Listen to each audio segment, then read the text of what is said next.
Ready? Start.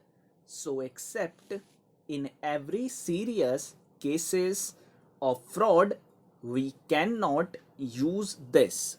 So I have amended that provision, and the normal provisions under the CRPC will apply as far as bail is concerned.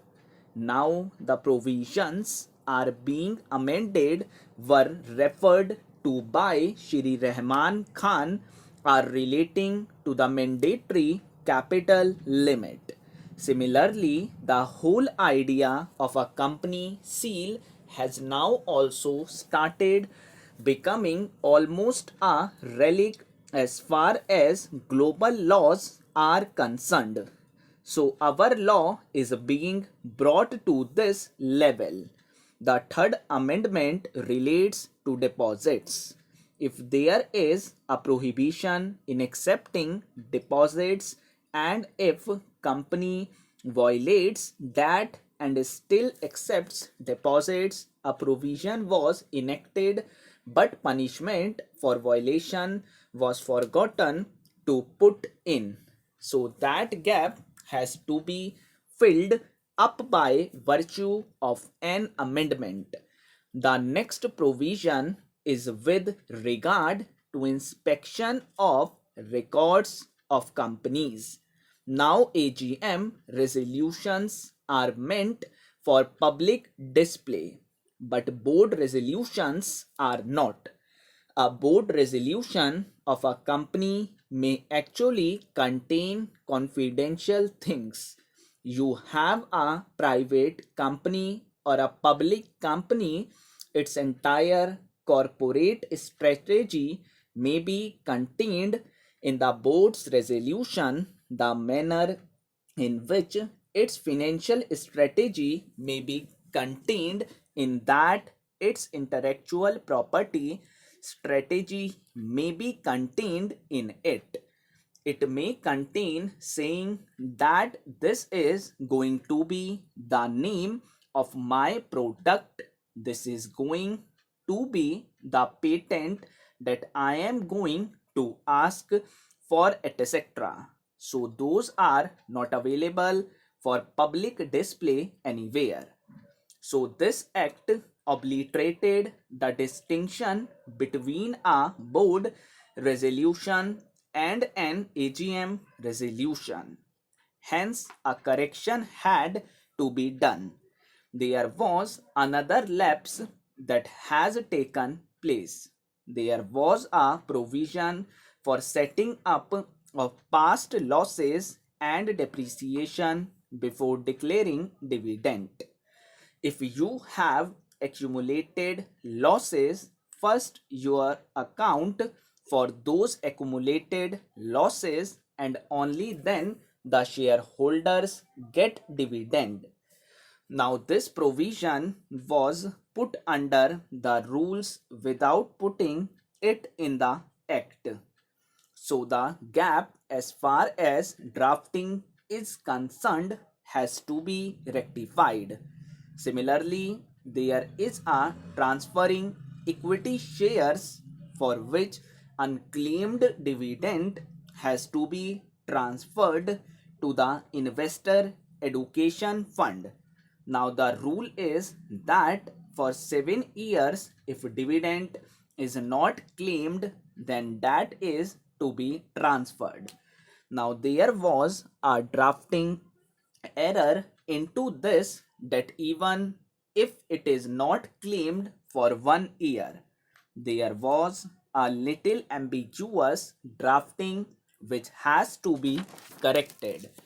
Sir, I support the black money, undisclosed foreign income and assets and imposition of tax bill 2015. As our leader has said, the Congress party fully supports this bill. At the same time, we have to bring up certain deficiencies which are there to be rectified in future amendments. First of all, I would like to bring to the attention of the government that we are bound by the United Nations General Assembly, which as early as 31st October 2003 had made that on the basis of recalling its resolution number 61 of 4th December 2000, it established an ad hoc committee to go into the question of these types of evasion of taxation throughout the world. It happened for 3 years by having different types of meetings, and finally they came forward with the United Nations Convention Against Corruption. I would just quote the beginning of the preamble. I quote, concerned about the seriousness of problems and threats posed by corruption to the stability and security of societies, undermining the institutions and values of democracy, ethical values and justice, jeopardizing sustainable development and the rule of law. This is where the government has it. All the states parties of the convention have signed it. 140 countries have signed this convention. On that basis, different levels of discussions were going on, and finally, they came out with different topics and chapters, so to say, covering about 71 articles. In different ways, state parties have to follow it in their own countries. I find that this particular bill, which is coined as the Black Money Bill, Undisclosed Foreign Income and Assets and Imposition of Tax Bill, is very, very fragile, and it is only an extension of Section 139 of the Income Tax Act. Section 139 is very clear in stating that the filing of income tax return is compulsory.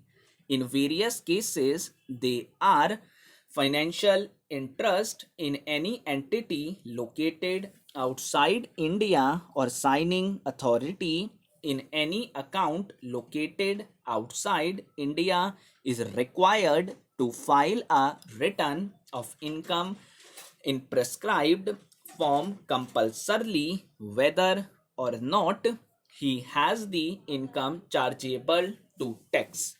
But if you see the present act, it defines as to why this particular act has been brought out in India after many years.